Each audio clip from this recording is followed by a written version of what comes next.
오늘은 우리 요양보호사님들께 새로운 소식이 있어서 전해드릴게요. 경력이 있는 요양보호사님들은 수당을 더 받을 수 있는 기회가 생겼다는 반가운 소식인데요. 우리 요양보호사님들은 하시는 힘든 일에 비해서 받는 월급은 적은데다 환자들로부터의 폭언과 성희롱 등 고충이 이만저만이 아닌데요. 그러다 보니 자격증을 취득하고도 취업을 포기하시거나 중도에 그만두고 쉬시는 분들도 많았고요. 게다가 오래 일을 해도 별도 경력을 인정받지 못하고 오직 장기근속 장려금을 받는 것이 전부였는데요. 장기근속 장려금 내역을 살펴보면 계속 근무 기간이 36개월에서 60개월 미만이면 6만원, 60개월에서 84개월 미만이면 8만원, 84개월 이상 근무하면 10만원을 받을 수 있는 게 전부였어요. 그런데 이번에 발표된 승급제를 통해 경력 요양보호사님들이 추가로 수당을 받을 수 있는 길이 열렸어요. 자세한 소식 전해드릴 테니 끝까지 집중해주세요. 안녕하세요. 알아두면 삶이 힘이 되는 채널 매일 3분입니다. 작년 4월 보건복지부의 교육체계 개편안에서 중간관리자 승급교육에 관한 내용이 발표가 됐었는데요. 그 구체적인 내용이 3월 5일 보도자료를 통해 발표가 됐어요. 그동안 보건복지부에서 장기요양 서비스의 질적인 부분을 높이기 위해서 요양보호사의 경력과 전문성 강화에 관해서 지속적으로 논의를 해왔는데요. 이번 시범 사업이 그 방안 중에 하나로 현장 경력이 있는 요양보호사님들 중 승급제를 통해 선임 요양보호사를 선발해서 배치할 예정이에요.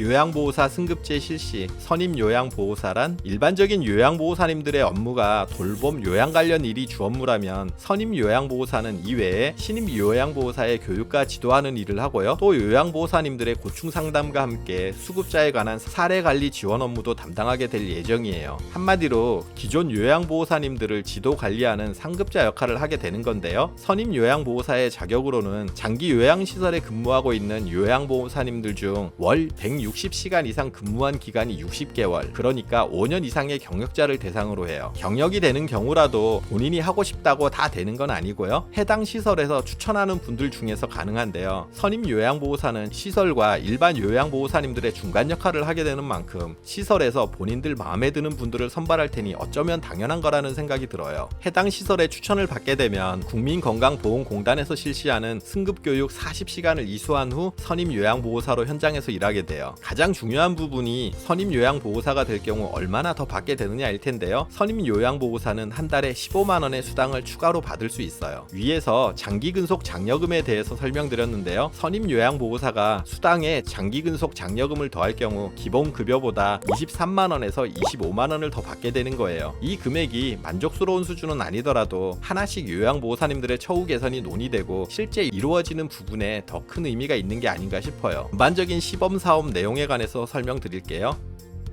요양보호사 승급제 실시. 시범사업은 어떻게 진행하나요? 이번 시범사업은 3월 10일까지 요양시설 모집이 완료가 됐고요. 시범사업 기간은 4월에서 9월까지 6개월로 시범사업 이후 사업 결과를 바탕으로 도입 방안이 마련이 될 거예요. 시범사업은 전국적으로 실시하는 건 아니고요. 사전 수요조사 결과 교육 수요가 높은 9개 시도 13개 지역에 있는 요양시설을 대상으로 하는데요. 대상 지역은 서울은 강남구, 구로구, 노원구고요. 경기도는 수원시, 용인시, 화성시에서 시행이 돼요. 이외에 대전, 광주, 강원도 원주, 충남 천안, 충북 청주, 전북 전주, 제주에서도 시범 사업이 진행이 돼요. 모든 요양시설을 대상으로 하는 건 아니고요. 대상 기간은 월 평균 입소자가 50인 이상인 노인 요양시설로 입소자가 50인에서 99인까지는 2명, 100인에서 149인까지는 4명, 150인에서 199인까지는 6명, 200인 이상은 8명까지 선임 요양보호사를 둘 수 있어요. 그러니 50명 미만의 요양시설이나 제가 방문센터는 여기에 해당이 되지 않아요. 이번 시범사업은 대략 100여 명의 선임 요양보호사를 배치해서 실시가 되는데요. 9월 시범사업이 완료되면 도입방안 마련 이후 전국적으로 확대 실시가 될 것으로 예상하고 있어요. 본격적인 승급제가 도입되면 아무래도 요양보호사 직종의 전문성이 강화되는 만큼 경력과 역량 있는 요양보호사님들의 처우가 조금이라도 개선될 것 같아요. 지금까지 승급제 관련한 내용을 소개해드렸는데요. 개선된 방안이 요양보호사님들의 처우에 관련해 만족스럽거나 한 정도의 개편안은 아니에요. 하지만 이렇게 하나하나 개선이 되어간다면 언젠가는 우리 요양보호사님들이 더 나은 환경에서 제대로 대우받고 근무하는 날이 오지 않을까 기대해봅니다. 그리고 오늘 정보가 도움되셨다면 구독, 좋아요, 알림 설정 해주시고요. 더 유익한 영상으로 다시 찾아뵐게요. 저는 매일 3분 대표 큐레이터 송한결이었습니다. 감사합니다.